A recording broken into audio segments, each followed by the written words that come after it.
Kembali saya menyapa semua kekasih Tuhan, NCC People yang sangat berbahagia pada hari ini. Puji Tuhan, saya percaya setiap hari Minggu sesuatu yang luar biasa, sesuatu yang istimewa terjadi bagi Anda semua NCC People. Karena kita mempunyai Tuhan yang happy God, Tuhan yang berbahagia. Hari ini kita akan berbicara firman Tuhan, saya beri judul Happy God. Ya, Happy God, Happy People. Anda memiliki happy God dan Anda adalah happy people. Katakan amin ya. Jadi setiap hari Minggu adalah sesuatu yang istimewa. Ini bukan bicara tentang kita menyelidiki hari dengan cara klinik atau cara tahayul, tapi kita tahu bahwa Tuhan Yesus telah memberkati dan mengkuduskan hari Minggu, hari peristirahatan. Sebab ia berhenti dari pekerjaannya. Di dalam kitab Kejadian kita lihat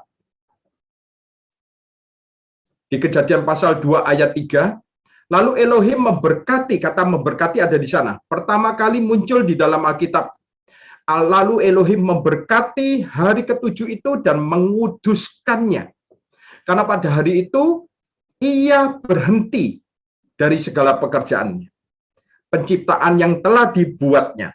Jadi Tuhan waktu itu berhenti dari segala pekerjaannya bukan karena Tuhan itu capek, Tuhan itu lelah, bukan ya, tapi karena sudah selesai. Sehingga dia memberkati dan menguduskannya pada hari Minggu itu.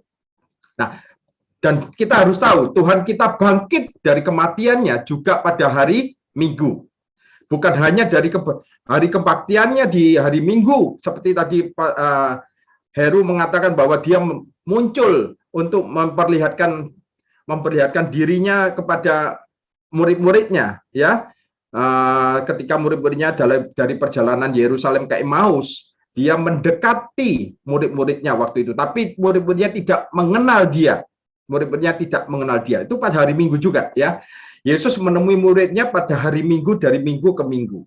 Jadi Tuhan itu seolah-olah tahu Anda membutuhkan sesuatu dari dia untuk sepanjang minggu depan, ya. Sehingga ketika Anda sekali saja tidak mendengarkan firman Tuhan pada hari Minggu atau Anda tidak datang kepada Tuhan di hari Minggu di dalam persekutuan orang-orang percaya yaitu namanya gereja, ya, sepertinya ada yang kurang gitu loh ya. Anda ingat Thomas enggak? Thomas pada hari kebangkitan Tuhan kita Yesus Kristus yaitu pada hari Minggu, waktu itu dia tidak datang. Dan Thomas berkata, sebelum aku mencucukkan tanganku ke bekas paku di lubang tangannya, sekali-sekali aku tidak percaya. Dan pada hari Minggu berikutnya, Yesus menampakkan diri kembali kepada para muridnya, ya. Lalu Thomas percaya pada waktu itu. Nah, perhatikan bahwa Yesus selalu menampakkan dirinya kepada murid-muridnya itu selalu di hari Minggu. Artinya sesuatu sedang diimpartasikan, sesuatu diberikan, sesuatu diubah, sesuatu dipulihkan saat Anda berkumpul bersama pada hari Minggu sebagai gereja Tuhan. Ya, sekali lagi sebagai gereja Tuhan. Gereja itu bukan suatu bangunan, gereja itu bukan suatu gedung, ya, tapi gereja itu adalah Anda dan saya. Yesus berkata di dalam firman-Nya, dia mengatakan, sebab di mana 2 atau 3 orang berkumpul di dalam namaku, di situ aku ada di tengah-tengah mereka. Yesus berkata, di situ aku ada di tengah-tengah mereka. Artinya, di situ itu artinya di tengah-tengah mereka, 2-3 orang itu yang berkumpul. Itulah gereja, ya. Itu artinya aku ada di situ dengan kuasa kesembuhanku. Aku ada di situ dengan kuasa impartasiku. Aku ada di situ dengan kuasa terobosan keuangan. Aku ada di situ apapun yang engkau butuhkan. Aku ada di situ. Engkau membutuhkan aku. Jadi, saudara-saudaraku yang dikasihi, sesungguhnya Anda semua, saya juga, hanya satu yang kita butuhkan di dalam dunia ini. Kita butuh Yesus. Ketika Anda punya Yesus, sekali lagi, Anda punya Yesus, Anda punya segalanya. Ya. Nah, oleh sebab itu, hari ini kita akan mendengarkan firman Tuhan kembali. Tuhan menyiapkan sesuatu yang istimewa untuk kita hari ini. Ya, dan saya akan beri judul hari ini adalah Happy God. Untuk ayat pertama kita buka 1 Timotius 1 ayat yang ke-11. Dari sinilah Anda mendapatkan kata happy God. Ya. Anda baca, ya kita baca bersama-sama ya. 1 Timotius 1 ayat yang ke-11, yang berdasarkan Injil yang mulia dari Elohim yang bahagia. Nah, di sini kata bahagia memakai bahasa Yunaninya makarios. Artinya kebahagiaan. Jadi artinya Elohim yang bahagia, happy God, ya. Seperti yang telah dipercayakan kepadaku, kepada Rasul Paulus. Jadi Rasul Paulus berkata, Injil yang mulia dari Elohim yang bahagia, seperti yang telah dipercayakan kepadaku. Tuhan mempercayakan Injil yang mulia ini kepada Rasul Paulus. Di dalam bahasa Inggrisnya dikatakan according to the glorious gospel of the blessed God. Nah, kata the blessed God ini kurang tepat, saudara-saudara, terjemahannya. Terjemahannya yang tepat adalah happy God. Harusnya the happy God, bukan the blessed God, ya. Kalau the blessed pakai kata eulogia. Tapi kalau happy God memakai kata makarios. Sebab itu terjemahan yang benar adalah Elohim yang bahagia, happy God. Nah, pertanyaannya, apakah saudara memandang Tuhan itu adalah seorang Tuhan yang berbahagia? Apakah dunia sedang memandang Tuhan itu Tuhan yang bahagia, ya? Atau apakah teman-teman kita memandang Tuhan itu seperti apa? Apakah mereka memandang Tuhan yang bahagia, happy God? Nah, dari sinilah kita bisa belajar sama-sama. Tuhan ingin kita mengetahui bahwa jika itu tentang Injil atau tentang kabar baik, ya, atau gospel, maka dia adalah Tuhan yang bahagia.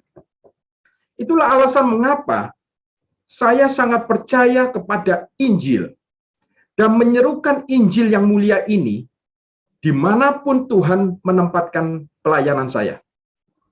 Dan saya percaya kita semua, ya, anak-anak Tuhan, dimanapun Anda ditempatkan, ya, meskipun Anda sebagai WL seperti Frans, tapi Tuhan ingin Anda tahu bahwa kalau itu berkenaan dengan Injil yang mulia, dengan kabar baik, maka Tuhan itu bahagia. Ya, mulailah kita semua membawa berita kabar baik ini, Injil, dan mulailah menjangkau jiwa-jiwa yang terhilang dan melihat dunia ini supaya melihat dunia ini diselamatkan. Mulailah melihat bahwa tuaian besar sudah siap untuk dituai. Oke, tapi masalahnya di sini. Masih ada banyak orang yang menentang Injil. Tanpa sadar, ya. Saya garis bawahi, tanpa sadar. Mereka menentang kabar baik. Padahal mereka orang percaya. Ya, orang Kristen sendiri. Dan mereka lakukan itu tanpa sadar. Karena mereka menerima pengajaran yang tidak tepat, ya, yang keliru tentang Injil. Nah, kalau Anda mendengar orang berkata seperti ini, kamu harus hati-hati dengan pengajaran grace atau pengajaran kasih karunia. Itu ada namanya hyper grace atau grace yang berlebihan. Apapun itu dilabeli apapun, ya, pengajaran kasih karunia itu. Mereka sesungguhnya tidak tahu apa yang mereka katakan. Pengajaran kasih karunia itu sebenarnya adalah Injil. Dan Paulus pernah berkata, aku memberi kesaksian tentang Injil kasih karunia Tuhan. Paulus menyebutkan Injil kasih karunia Tuhan. Artinya, jika itu berasal dari Tuhan, itu pasti kasih karunia sumbernya. Maka hasilnya juga bersifat ilahi. Nah, itu akan menunjukkan nanti kualitas ilahi dari Tuhan yang membebaskan Anda, yang memberkati Anda, yang memulihkan hidup Anda, yang mengubah hidup Anda, yang menyembuhkan Anda. Itu menunjukkan bahwa Tuhan yang penuh kuasa dan juga Dia Tuhan yang kudus dan adil dan benar. Ya, jadi saat kita diselamatkan harus Anda tahu bahwa Tuhan tidak menyelamatkan kita dengan kompromi terhadap kekudusannya. Ya, tapi saat kita diselamatkan tidak ada kompromi terhadap kekudusan Tuhan. Sebelum Yesus datang ke dunia, kita tahu dia bersama-sama dengan Elohim. Nah, Bagi mereka yang tidak mempercayai Injil, sulit bagi mereka untuk berpikir dengan pikiran mereka yang terbatas, untuk mengerti segala sesuatu mengenai Tuhan. Kadang-kala orang berpikir gini, oh aku pikir Tuhan tuh gini, oh aku pikir Tuhan tuh begitu. Orang berpikir biar sesuka dirinya sendiri. Bahkan orang ateis pun berkata, aku gak percaya bahwa Tuhan itu ada. Nah, saat Anda memposisikan diri Anda untuk menghakimi Alkitab, mereka lupa bahwa Alkitab itu yang akan menghakimi mereka. Alkitab itu adalah firman Tuhan yang tanpa salah. Alkitab itu yang menjadi pedoman kita, pedoman orang Kristen. Oleh sebab itu, kalau misalnya ada orang yang meminta pertanggungjawabkan iman kita, harusnya sebagai hamba Tuhan, seharusnya sebagai anak-anak Tuhan, Anda harus bisa menjelaskan berdasarkan Alkitab. Ya, demikian juga kalau ada orang bertanya, di mana engkau mendapatkan otoritas? Ya, Anda jawab dari Alkitab. Kita mendapatkan otoritas dari perkataan firman Tuhan. Ya, kita semua orang membutuhkan sumber dari sesuatu. Dan kita harus memilih untuk percaya bahwa Alkitab adalah satu-satunya sumber yang dapat dipercaya. Firman Tuhan itu satu-satunya sumber yang sempurna, yang hidup, dan itulah sumber otoritas kita. Ya, jadi ingat, kita memiliki otoritas itu dari firman Tuhan, dari perkataan firman Tuhan, bukan dari hamba Tuhan. Ya, bukan dari impartasi urapan hamba Tuhan, ya. Tapi dari firman Tuhanlah kita memiliki otoritas. Ya, Alkitab mengatakan bahwa Tuhan sangat mengasihi kita. Tapi Alkitab juga mengatakan bahwa Tuhan itu Maha Kudus, ya. Dia adalah Maha Kudus. Nah, satu-satunya cara kita melihat kebenaran adalah melihat dengan mata Tuhan. Karena mata kita dapat menipu, ya, dan pengertian kita sangat terbatas, tapi Tuhan tidak terbatas. Oleh sebab itu ada sesuatu di dalam Alkitab yang harus kita belajar bersama-sama. Kita harus mengerti. Dan itu disebut hikmat Tuhan. Kalau Anda ingin tahu apa yang Tuhan ingin Anda miliki dalam kehidupan kita, itulah yang disebut hikmat Tuhan. Saya ingin mengatakan kepada saudara semua, pengetahuan terbesar di dalam hidup Anda dan saya adalah hikmat Tuhan. Kalau kita melihat banyak negara-negara maju berlomba-lomba, ya, mengembangkan ilmu pengetahuan tentang teknologi persenjataan lah contohnya, ya, tentang penelitian alam semesta, ya. Tapi toh akhirnya dengan segala sesuatu pengetahuan itu, manusia tidak dapat menangani masalah-masalah hubungan dengan sesamanya. Bahkan mereka ahli-ahli pengetahuan itu, mereka tidak dapat menangani keluarga mereka, kehidupan mereka. Jadi pengetahuan terbesar yang melahirkan segala pengetahuan lainnya, yaitu hikmat Tuhan. Bahkan di Yeremia mengatakan, Anda baca di Yeremia pasal 9 ayat 23 dan 24. Beginilah firman Tuhan. Janganlah orang bijaksana bermegah karena kebijaksanaannya. Dan janganlah orang kuat bermegah karena kekuatannya. Janganlah orang kaya bermegah karena kekayaannya. Tetapi siapa yang mau bermegah? Baiklah bermegah karena yang berikut ini. Bahwa ia memahami dan mengenal aku. Jadi kalau Anda mau bermegah, Alkitab mengatakan, baiklah bermegah karena engkau memahami dan mengenal Tuhanmu. Bahwa akulah Tuhan yang menunjukkan kasih setia. Dalam bahasa Ibrani-nya hesed. Kasih karunia, keadilan, dan kebenaran di bumi. Sungguh semuanya itu kusukai. Demikianlah firman Tuhan. Ya. Sebab itu tadi ada lagu yang dibawakan Franz, dan ku ingin mengenalmu Tuhan, lagunya siapa itu? Dan ku ingin mengenalmu Tuhan lebih dalam dari semua yang ku kenal. Jadi pemahaman kita, pengetahuan kita yang terbesar adalah mengenal Tuhan kita, memahami isi hati Tuhan kita. Jadi Yeremia mengatakan dengan jelas bahwa pengetahuan terbesar adalah mengenal Tuhan kita, Yesus Kristus. Hikmat Tuhan. Dan Anda dapat bermegah akan hikmat Tuhan itu. Nah, tahukah Anda, Tuhan kita Yesus Kristus adalah satu-satunya ya yang memiliki hikmat Tuhan. Yesus memiliki dua aspek dari hikmat Tuhan yang mustahil dipahami oleh manusia. Yang mustahil bisa kita pahami. Yang pertama, ya, dengar baik-baik. Yesus mengetahui dengan sempurna isi hati Bapa dan kasih Bapaknya. Yesus mengetahui lebih daripada manusia mengetahui. Yesus lebih mengetahui lebih daripada malaikat. Isi hati dan kasih Bapaknya. Nah, itulah hal pertama yang perlu Anda ketahui tentang hikmat Tuhan.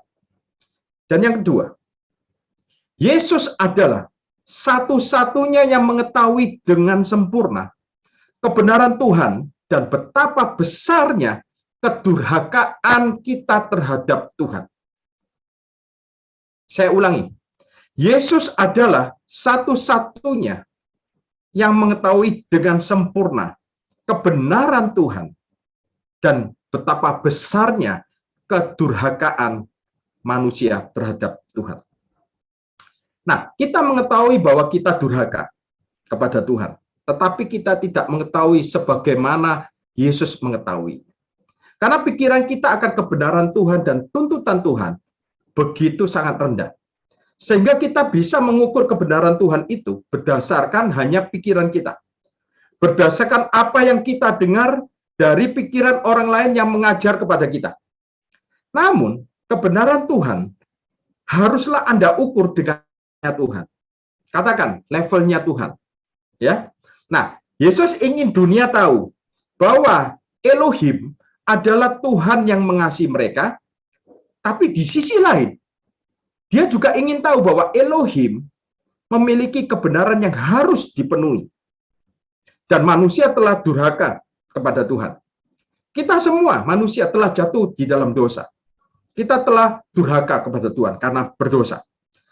Nah, mungkin ada orang yang berkata seperti ini, saudara-saudara, kepada kita, ya. Oh, saya memang nggak sempurna kok. Saya sering mendengar orang-orang Kristen, ya, entah itu orang yang terlibat dalam pelayanan atau itu orang awam, orang Kristen awam. Ya, memang saya nggak sempurna sebagai orang Kristen, tapi kan Tuhan tahu, nggak seburuk orang itu, ya, nggak seburuk engkau itu, nggak seburuk om itu, nggak seburuk bos itu, gak seburuk itu, pendeta itu, atau WL itu, misalnya seperti itu ya. Aku kan bukan teroris. Aku gak pernah membunuh orang. Nah, pertanyaannya, apakah Anda ingat, Anda pernah membenci seseorang yang pernah menyakiti hati Anda? Dan mengharapkan sesuatu yang buruk terjadi, ya kan? Nah, menurut level kebenaran Tuhan, Anda itu sudah membunuh. Mungkin ada orang yang berkata kepada kita, oh saya tuh loh gak pernah tidur sama wanita lain selain istri saya. Saya gak pernah selingkuh.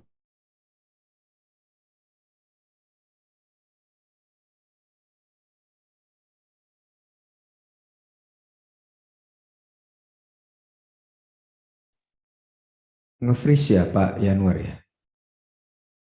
Iya. Nge-freeze Pak Yanuar. Oke, Kayaknya udah ya, lebih baik ini di dalam hati kita. Dan tidak ada yang mengetahui hal itu. Nah, menurut level kebenaran Tuhan, Anda itu sudah berzina. Meskipun Anda tidak pernah tidur dengan wanita lain secara jasmani, secara fisik maksud saya. Ya. Jadi yang ingin saya katakan, menurut level kebenaran Tuhan, membenci seseorang sama dengan membunuh orang itu. Menurut level kebenaran Tuhan, kalau Anda mengingini seseorang dengan nafsu, sama dengan Anda sudah berzina.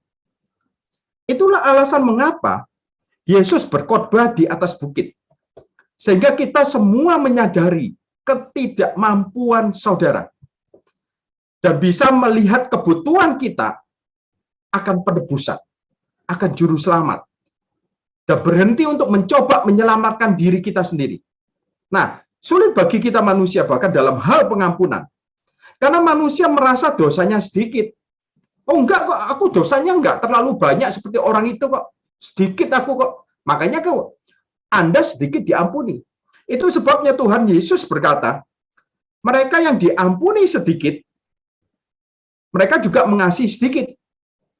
Dan gereja gagal menunjukkan seberapa besar kedurhakaan manusia. Karena kita mengukur dosa itu berdasarkan hati nurani kita. Kalau aku merasa telah berbuat salah misalnya, ya aku mengakui dosaku aja kepada Tuhan.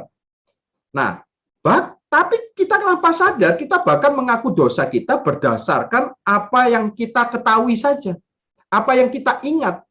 Ya. Lalu bagaimana dengan dosa-dosa yang kita lakukan tapi kita lupa? Nah, kalau pengampunan dosa terjadi, kalau pengampunan dosa itu Anda peroleh hanya saat Anda mengakui dosa Anda, maka Anda perlu mengenali dan memastikan, mengingat semua dosa-dosa yang Anda sudah lakukan.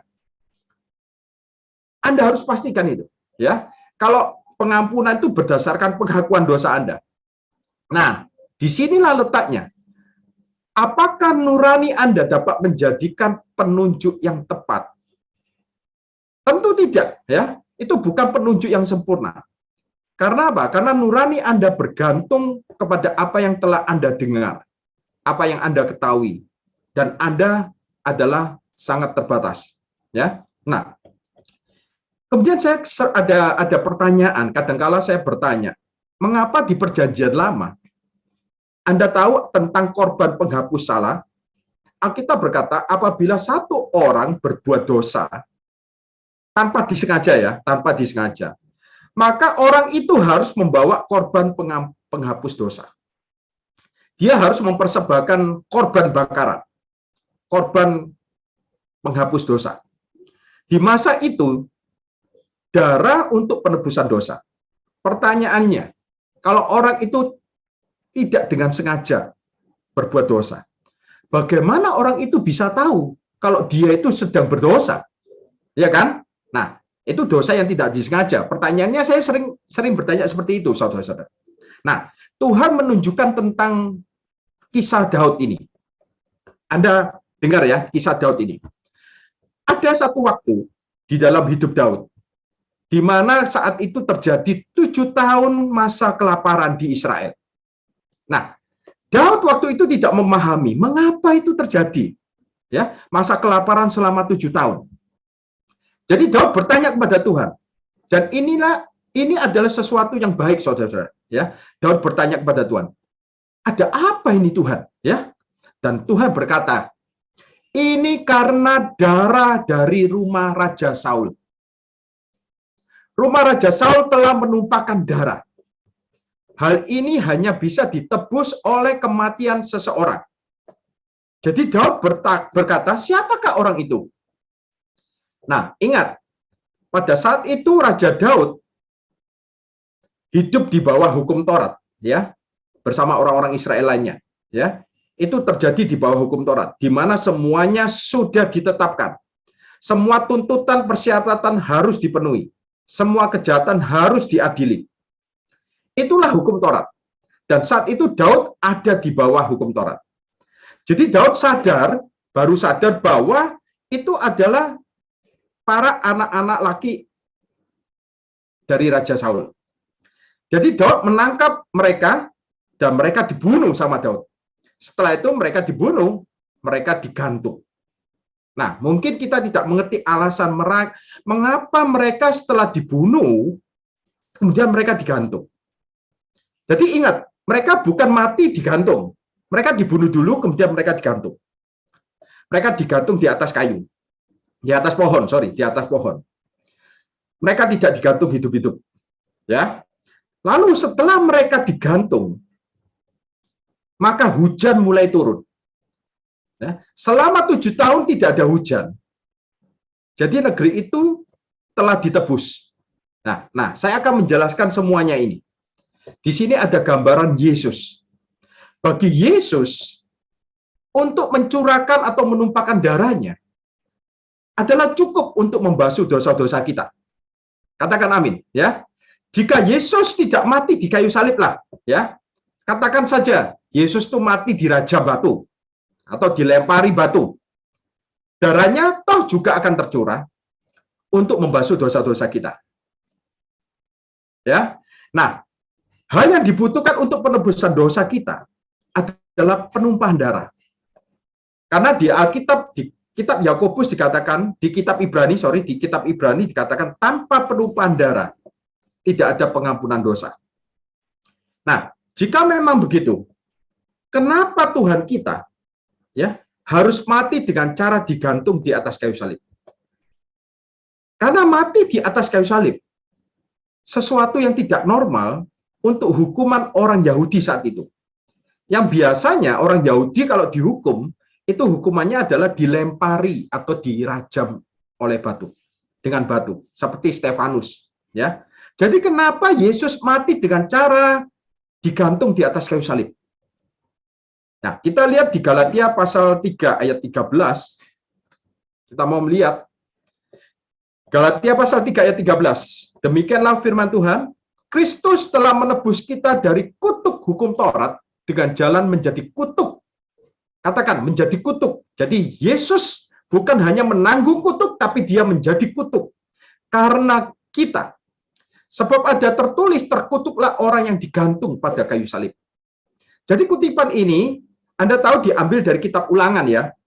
Dengan kata lain, Tuhan merancang sedemikian rupa sehingga siapapun yang digantung di atas pohon dalam kematian, jauh sebelum ada penyaliban waktu itu, bahkan kalau kita lihat orang Venesia, kemudian orang Romawi, yang pertama kali memperkenalkan penyaliban. Mereka menyalibkan orang itu hidup-hidup, untuk mati perlahan-lahan. Tapi di kasus Daud tadi, dia membunuh lebih dahulu mereka, anak-anak Saul tadi itu, lalu menggantung mereka untuk menyingkirkan kutuk. Ya. Sebab ada tertulis, terkutuklah orang yang digantung pada kayu salib. Nah, dengan kata lain, darah Yesus bukan hanya menebus dosa-dosa manusia yang hidup dari Adam sampai manusia terakhir nanti, tapi darah Yesus juga membebaskan kita dari kutuk. Tuhan Yesus juga membebaskan kita dari kutuk. Anda sudah dibebaskan dari segala kutuk, termasuk kutuk sakit penyakit, kutuk apapun juga. Ya, Anda sudah dibebaskan. Katakan amin.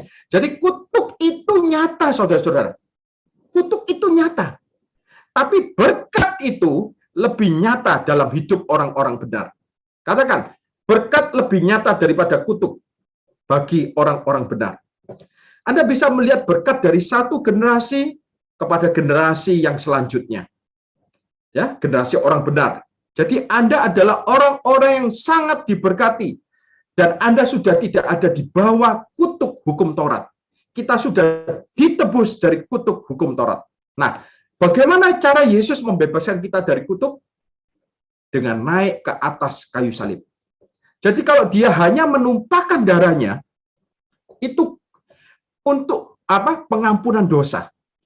Tapi faktanya, Tuhan kita Yesus Kristus harus tergantung di atas kayu salib. Katakan amin. Tujuannya adalah untuk membebaskan Anda dari kutuk. Jadi Yesus memiliki dua pengetahuan dari Bapa, saudara-saudara. Pertama, yang tadi saya sebutkan, dia mengenal benar isi hati Bapa dan kasih Bapa. Ya, melebihi siapapun juga. Dia tahu bahwa hatinya Bapa itu sangat mengasihi kita. Namun di sisi lain, Yesus mengetahui kebenaran Bapaknya, yang mana tidak ada orang yang bisa memahami sepenuhnya. Karena kebenaran Bapa itu sempurna. Oleh karena pelanggaran kita terhadap Tuhan itu besar. Jadi bagi Yesus, untuk dia mengekspresikan hati Bapa, dia harus membayar sepenuhnya kebenaran Bapa. Dia harus membayar sepenuhnya klaim tuntutan kekudusan Bapa. Sebab itu dia datang sebagai manusia dan dilahirkan seperti kita. Tujuannya adalah untuk mati tergantung di atas kayu salib. Supaya melalui kematiannya, Dia melunasi sepenuhnya, bukan sebagian, tapi sepenuhnya. Semua tuntutan kebenaran dan kekudusan Tuhan di dalam hidup kita. Jadi pembayaran Tuhan Yesus itu di atas kayu salib bukan hanya pembayaran yang cukup, tapi melebihi pembayaran yang cukup. Saya sebut overpayment. Ya, overpayment. Kalau Anda berhutang misalnya sama bank, anggap 10 miliar. Tuhan Yesus membayar 10 triliun untuk Anda, ya. Jadi pembayaran Yesus di atas kayu salib itu bukan hanya pembayaran yang cukup, tapi melebihi daripada cukup, ya. Dan Yesus pernah berkata kepada orang-orang Israel. Yesus berkata, sebelum Abraham ada, aku ada. Yesus datang ke dalam dimensi waktu. Padahal dia Tuhan yang hidup di dalam dimensi yang tidak ada waktu. Di surga Tuhan tuh nggak bangun pagi, setiap pagi kemudian malaikat Gabriel berkata, Tuhan hari ini surga Senin, ya, hari ini Selasa, Rabu, ya. Anda harus tahu, di surga tidak ada waktu. Tuhanlah yang menciptakan waktu atau kairos. Tuhan ada di luar waktu. Tapi kita semua ada di dalam waktu. Nah, saya ingin mengatakan ketika Yesus datang ke dunia, dia datang ke dimensi waktu. Tapi jangan lupa, dia adalah Elohim. Dia adalah firman itu. Dia adalah Elohim yang hidup di dalam kekekalan. Jadi Yesus waktu dia datang ke dunia, Yesus hidup di dalam keduanya, saudara-saudara. Ya, di dalam kekekalan dan juga di dalam dimensi waktu. Anda harus tahu ya, Yesus ketika datang ke dunia, dia tetap Elohim. Bukan kemudian Elohimnya hilang. Ya, dia tetap hidup di dalam kekekalan dan dia juga hidup di dalam dimensi waktu. Sebab itu waktu dia mati di atas kayu salib, darahnya bisa menebus semua manusia yang pernah hidup dan yang akan hidup. Karena Tuhan hidup di luar dimensi waktu. Tuhan bisa menjangkau masa lalu dan Tuhan juga bisa menjangkau masa depan. Karena di dalam kekekalan tidak ada masa lalu dan tidak ada masa depan. Ketika Yesus datang ke dalam dimensi waktu, dia harus mati di salib untuk dua hal.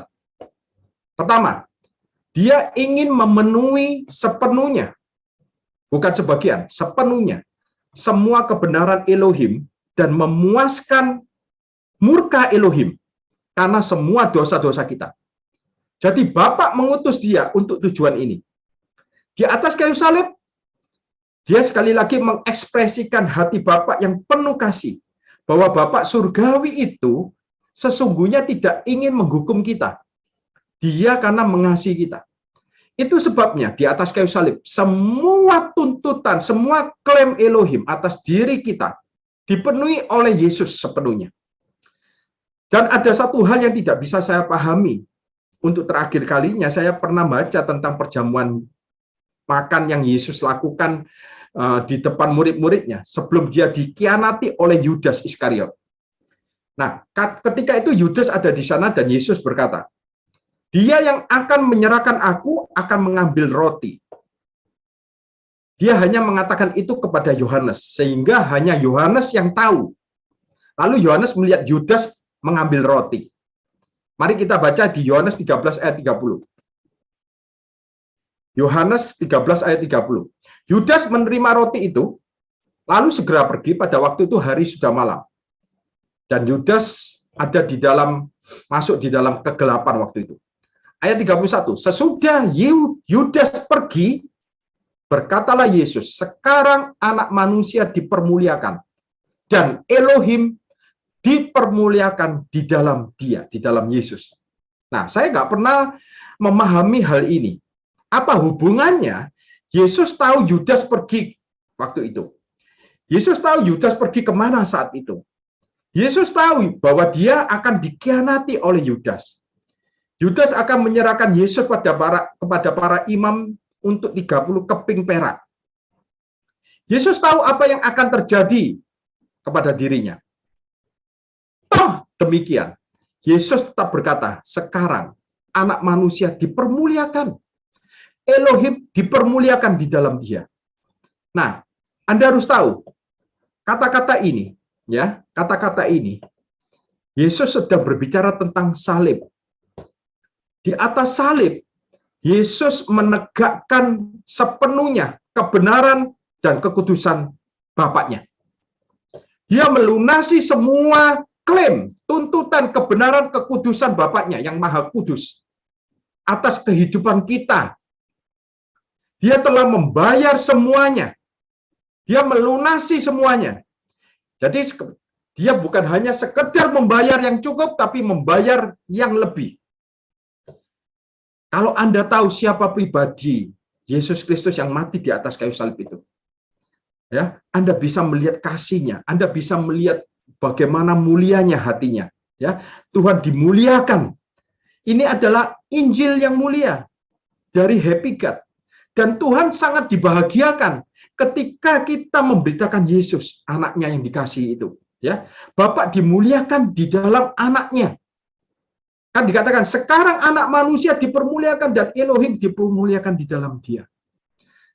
Jadi biarlah pesan firman Tuhan ini selalu mengingatkan kita, ya, selalu mengingatkan kita. Setiap kali Anda mendengarkan khotbah, ya, mendengarkan firman Tuhan, pastikan bahwa Yesus yang dipermuliakan di dalam isi khotbah itu, dan Tuhan dipermuliakan di dalam Yesus, ya, dan Bapa dimuliakan di dalam anaknya.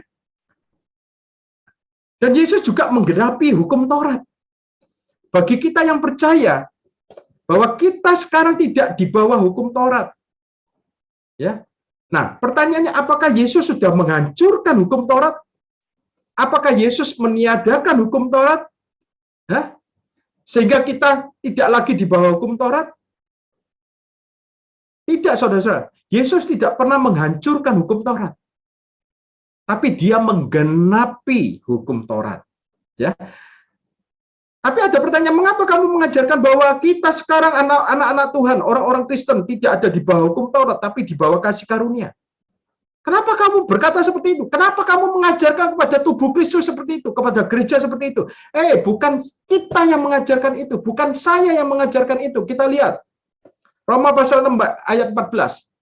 Sebab kamu tidak akan dikuasai lagi oleh dosa, karena kamu tidak berada di bawah hukum Taurat, tetapi di bawah kasih karunia. Terus kemudian ada yang bertanya gini, loh, bagaimana dengan Matius 5 ayat 17? Aku datang bukan untuk meniadakannya, melainkan untuk menggenapinya. Ya, benar sekali. Yesus tidak pernah datang untuk meniadakan hukum Taurat. Siapa yang mengatakan itu? Siapa yang mengatakan bahwa Yesus datang untuk menghancurkan hukum Taurat? No. Ya, nggak pernah ada yang mengajarkan itu. Yesus meniadakan hukum Taurat. Tidak ada yang pernah mengajarkan itu, tapi dia menggenapinya. Jadi kita tidak ada di bawah hukum Taurat karena Yesus sudah menggenapinya. Karena dia menggenapi semua tuntutan hukum Taurat, sekarang kita tidak ada di bawah hukum Taurat. Katakan amin, ya. Nah, saya kasih contoh, ya, yang memudahkan kita berpikir. Sama seperti kalau Anda punya perjanjian hutang piutang atau kredit kepada bank, ya, entah itu KPR atau apapun juga, ya, leasing atau apapun juga. Anda punya perjanjian hutang kepada bank untuk membayar setiap bulan kepada bank. Nah, ketika Anda sudah melunasi semua kewajiban hutang Anda kepada bank yang bersangkutan, saya menasihati Anda, jangan lagi Anda membayar lagi, ya. Jangan Anda membayar sesuatu yang sudah lunas, yang sudah dibayar, ya. Karena Anda sudah melunasinya. Artinya, Anda tidak lagi ada di bawah perjanjian hutang itu lagi. Jadi Anda tidak lagi ada di bawah perjanjian hutang itu, bukan karena Anda menghancurkan perjanjian itu. Salah itu, ya. Tapi karena Anda sudah melunasinya.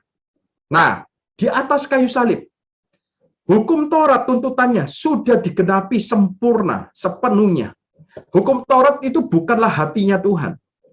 Hukum Taurat itu diberikan oleh seorang hamba, yaitu Musa. Ya, Anda bisa baca di Yohanes 1 ayat 17. Sebab hukum Taurat diberikan oleh Musa, hamba. Tetapi kasih karunia dan kebenaran datang. Perhatikan kata datang oleh Yesus Kristus. Kata datang, sesuatu yang sangat familiar, sangat kekeluargaan. Datang, artinya Anda mendatangi. Sangat akrab, ya, sangat dekat. Dia datang sebagai keluarga kita. Dia menjadi penebus kerabat kita. Aku mendatangi kamu. Itu bahasa cinta, saudara-saudara, ya. Tetapi kasih karunia dan kebenaran datang oleh Yesus Kristus. Tapi kalau hamba hanya memberikan, kalau Anda memberikan sesuatu, ya, saya bisa memberikan kepada Heru melalui Gojek, ya kan? Bisa dari jarak jauh. Tapi kalau saya memberikan kepada Heru sesuatu, hadiah, saya datang kepada Heru, itu berbeda, saudara-saudara, ya. Nah, seorang hamba tidak tinggal selamanya di dalam rumah, tapi anak akan tinggal di dalam rumah untuk selama-lamanya. Ya, anak akan selama-lamanya tinggal di rumah Bapak. Jadi warisan adalah milik sang anak, bukan juga milik hamba. Tentu kita tidak memberikan warisan kita kepada hamba kita, tapi kepada anak kita, toh, ya. Kalau Anda memiliki warisan, apakah Anda mau memberikan warisan Anda kepada pembantu Anda? Ya enggak kan? Pasti kepada anak Anda. Dan perhatikan, ini untuk penutup, ya. Dan perhatikan, hamba hanya bisa memperkenalkan tuntutan dari tuannya. Hamba hanya bisa memperkenalkan klaim dari tuannya. Tapi hanya anak yang bisa menyatakan isi hati Bapak.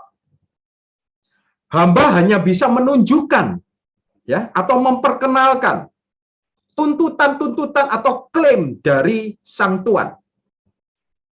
Tapi hanya anak yang bisa menyatakan isi hati Bapak dan kasih Bapaknya. Hanya anak yang memahami dan mengenal isi hati Bapak. Dan diberkatilah Bapak, Ibu, saudara-saudara semua dengan Injil yang mulia ini dari Tuhan yang berbahagia, dari Happy God. Tuhan Yesus memberkati kita semua. God bless you.